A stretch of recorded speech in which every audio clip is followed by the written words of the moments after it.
Bom dia, pessoal. Eu sou Rodrigo Capaz e professor de Física Experimental 2 nesse período letivo excepcional de 2020. E essa é a terceira videoaula da nossa disciplina, onde a gente vai falar para vocês sobre as ideias de algarismos significativos e arredondamento. Bom, o conceito de algarismos significativos, a gente vai ver, ele está intimamente ligado ao conceito de incerteza que a gente viu nas últimas aulas. A gente falou bastante de incerteza, né? Vimos as fontes de incerteza, os tipos de incerteza. E a gente vai ver aqui que é a incerteza que determina, em última análise, quantos algarismos significativos eu tenho numa certa medida. Bom, vamos falar um pouco mais sobre isso e de fato, dizer o que são algarismos significativos, mas lembrando que vocês certamente viram um pouco esses conceitos em FISESP 1 e isso aqui a gente achou importante que a gente reveja, faça uma revisão sobre isso, tá? Bom, nas aulas anteriores a gente viu como a gente escreve o resultado de uma medida em física dessa forma, né? O valor médio mais ou menos a incerteza da medida e em termos de uma certa unidade que a gente escolhe. Tá? Então, a questão que surge nesse contexto é a seguinte: quantos dígitos que a gente deve usar para escrever essas quantidades, né? Tanto o valor médio como a incerteza, por exemplo. Será que o número de dígitos depende também da unidade de medida? Bom, vamos explorar um pouco essas ideias olhando novamente o exemplo que a gente viu na primeira aula, que foi a medida do período de um pêndulo, né? Se vocês se lembram, a gente mediu um período de um pêndulo, fizemos 10 medidas diferentes, achamos valores em torno de um certo valor médio, né? E calculamos então o valor médio e a incerteza, que é o erro padrão dessa medida, né? Fizemos isso usando aquelas fórmulas que a gente determinou na primeira videoaula, né? Se você fizer isso, usando aquelas fórmulas, o resultado que você vai encontrar é esse aqui. A média vai ser 2,427 segundos e a incerteza vai ser 0,231106 segundos, tá? Então, inicialmente, você poderia pensar, ok, né, vamos escrever o resultado do período do pêndulo exatamente dessa forma. Eu posso dizer, então, que o período vai ser, segundo o meu conjunto de medidas, vai ser 427, né? 427 mais ou menos 0,02311106, né? Mas será que isso está correto? Né? Será que é conveniente a gente escrever o resultado da nossa medida dessa forma? Bom, vamos pensar um pouquinho sobre isso, né? Vamos pensar se isso faz algum sentido. Aqui eu estou vendo que a incerteza da minha medida está aqui, ó, na faixa dos centésimos de segundo, né? O que significa isso? Significa que, pela noção de incerteza, né, eu tenho um erro na minha medida na faixa dos centésimos, né? Então, será que faz algum significado eu reportar valores da minha medida ou mesmo da minha incerteza que estão na faixa do milésimo ou do décimo de milésimo e assim por diante? Eu acho que não faz muito sentido, né? É a mesma ideia. Eu estou medindo, sei lá, a altura de uma montanha e eu tenho um medidor que tem uma precisão de 1 metro, né? Mas talvez esse medidor, ou mesmo depois se eu faço um conjunto, uma média de um conjunto de valores, eu vou ter resultados na faixa nas casas de decimal de centímetros ou de milímetros, né? Será que isso faz sentido, reportar a altura da montanha com precisão de centímetro ou milímetro, mesmo que isso seja o resultado de um cálculo? Né? Certamente não faz sentido, né? Então a convenção que a gente utiliza é escrever o resultado da nossa incerteza, né, até apenas o primeiro algarismo significativo dela, que no caso aqui é 2, né, 2 centésimos. Tá? Essa é a convenção que a gente vai utilizar. Por quê? Mais uma vez. Porque é apenas até a casa decimal do centésimo, nesse caso, que tem algum significado o resultado dessa medida. E a mesma coisa vale para o valor médio, né? Se a minha incerteza já é na faixa do centésimo, qual é a relevância de eu reportar aqui a casa decimal do milésimo de segundo? Também não tem relevância nenhuma. Então eu posso eliminar ou não considerar esse último dígito aqui. Então, de fato, a maneira mais conveniente e correta de escrever o período desse pêndulo é 2,43. Eu já vou falar por que esse 2 aqui vira 3, né? É o arredondamento que a gente já vai ver daqui a pouco. Mais ou menos 0,02 segundos. Tá?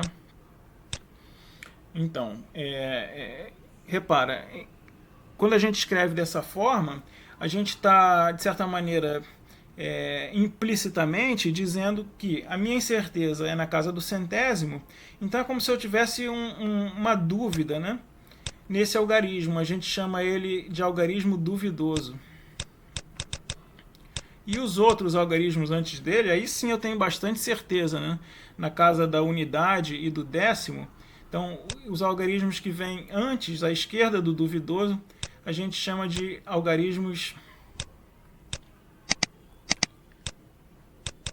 certos, né? ou corretos. Né?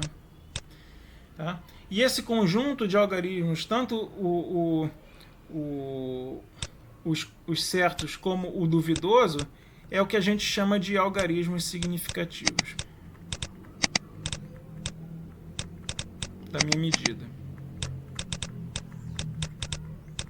Tá? Então esses são os algarismos significativos que possivelmente você também aprendeu na escola ou em Fisesp 1.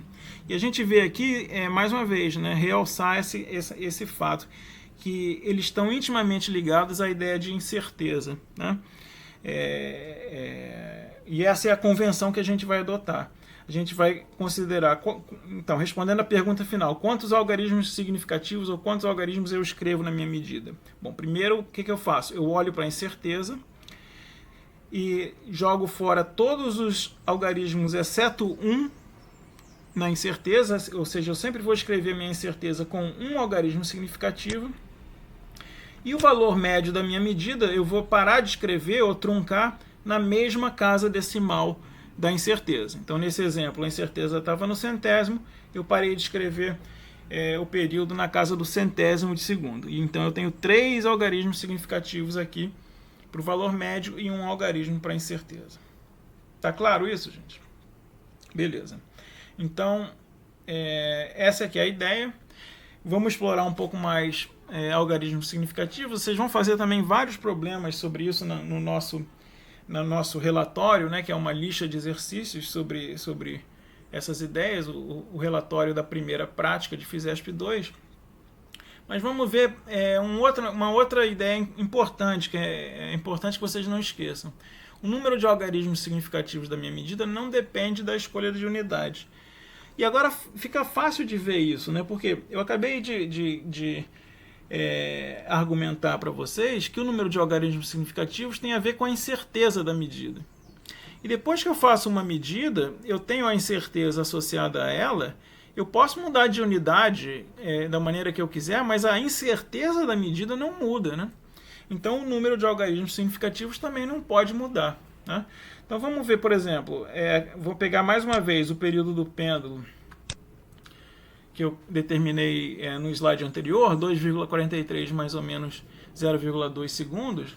Então vamos pensar, o que acontece se eu quiser escrever isso em milissegundos, né? Bom, a gente aprendeu a fazer isso, né? A gente anda com a vírgula, né, para a direita, e isso em milissegundos eu poderia pensar que é 2.430 mais ou menos 20 milissegundos, né? Mas será que está correto isso? Tem algo estranho aqui, né? Porque quando eu faço isso, repara que a incerteza apareceu aqui com 2 algarismos significativos e não com 1. Né? Então, eu não posso fazer isso. Eu tenho que escrever, mesmo usando milissegundos, eu tenho que dar um jeito de escrever a incerteza com 1 significativo. Tá? Como é que eu faço isso? Usando potências de 10. Tá? Então, eu posso escrever isso, né? Devo, na verdade, como 243 mais ou menos 2 vezes 10, no caso 10 elevado a 1 milissegundo. Tá? A potência de 10 ela não mexe, não altera a incerteza e nem o número de significativos. Tá? Então, quando eu escrevo dessa forma em milissegundos, eu voltei a estar correto, né? No sentido de que agora eu volto a ter a incerteza com apenas um significativo e o valor médio da minha medida com 3 algarismos significativos, como eu tinha antes. Tá? Uma outra maneira de escrever isso, se eu quiser, eu posso escrever em notação científica, né? Que é deixar apenas um significativo antes da vírgula. Posso também escrever como 2,43 mais ou menos 0,02 vezes 10 ao cubo milissegundos. Né? Mas isso assim é muito semelhante ao que eu tinha antes, né? no caso de segundos. Mas também é uma maneira correta de escrever esse resultado. Bom, esse exemplo traz uma questão interessante, que é a seguinte. Repara quando eu passo daqui para cá. Eu falei que 2.430 não estava correto, mas 243 vezes 10 a 1, ou 2,43 vezes 10 ao cubo, está correto. Né? E aí é uma dúvida que sempre surge. Ah, mas professor, 2,43 vezes 10 ao cubo não é a mesma coisa que 2.430? Pois é, em matemática é exatamente a mesma coisa, mas em física não. Né? Se for uma medida física, são coisas diferentes. Por quê? Porque aqui, quando eu escrevo isso dessa forma, se forem medidas físicas, está implícito que eu tenho uma precisão na casa das unidades aqui, no caso milissegundo. Né? E quando eu escrevo dessa forma, não. Está implícito que a minha precisão é na casa das dezenas de milissegundo. E isso, de fato, é o que está correto de acordo com a incerteza que eu tinha antes. Entendeu? Então, tem que tomar cuidado com isso. Quando eu mudo as unidades de medida, eu não posso mudar o número de algarismos significativos. E para dar conta disso, eu tenho que usar potências de 10 ou notação científica, como você achar melhor. Tá bom? Vamos ver outro exemplo aqui. Uma massa medida em gramas, 6,4 mais ou menos 0,3 gramas. Como é que eu posso escrever isso aqui em quilogramas? É a mesma coisa. Tá? Eu tenho que caminhar com a vírgula, né? Isso aqui vai ser igual a 0,0064 mais ou menos 0,0003 quilogramas. Tá? E aí eu pergunto a vocês, está correto isso? Né? Tão compatíveis essas duas formas de escrever em termos de algarismos significativos?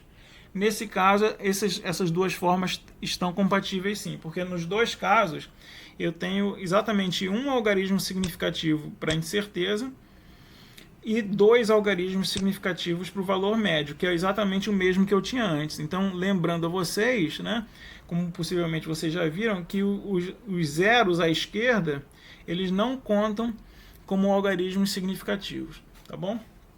Então, esse exemplo é importante para ilustrar isso aqui. Então, essa é uma maneira também correta de escrever, e zeros à esquerda não são algarismos significativos, beleza? Ok. Bom, eu falei um pouquinho sobre arredondamento, né? E existem algumas regrinhas que a gente tem que relembrar a vocês sobre arredondamento, e essas regras são regras da ABNT, da Associação Brasileira de Normas Técnicas, né? E são as seguintes. Vamos ilustrar cada uma dessas regras com exemplos, tá?